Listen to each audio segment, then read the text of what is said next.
si umekuwa nini sana? Nini hiyo? Sijachelewa. Umechelewa. Nilisema unakuja kitu saa 5. Mimi hapa ndo kaka wa marehemu Kumalinda.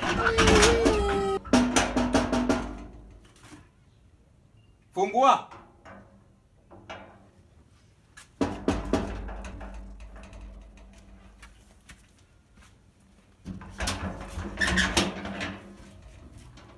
Nataka rent ya this month na last month.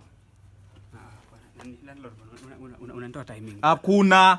Msichana ndio unabadilisha tu kama pampers kila saa na sura mnafanana tu sura. Hakuna timing na kutoa. Nipe pesa yangu. Si tulielewana bana, ni next month nenda. Tulijenga nyumba na wewe ama mimi nilijenga nyumba peke yangu? Vitu ni kuelewana bwana. Very good. Toa huo msichana nje. Kama umeshindwa kuishi kwa nyumba, toa msichana nje.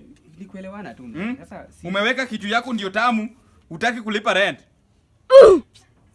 Toka nje. Toa huo msichana nje, nataka rent.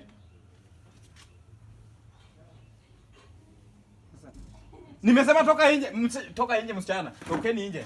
Nyumba yangu. Hata nivae viatu. Unavaa viatu kwani ulikuja aje?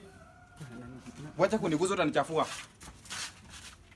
Uende jenge nyumba yako nyumbani yenye unafanyia vitu yenye unataka. Umeshinda hapo unabadilisha tu wasichana, unabadilisha wasichana na pesa bwana. Hauna. Yaani utafute pesa na ukuje ulipe rent uingie kwa hii nyumba. Landlord, watu uelewane. Tunaelewana waje? Lipa pesa venye uliconfuse huo msichana akakuja hapa. Na nisikuone kwa hii compound bila rent.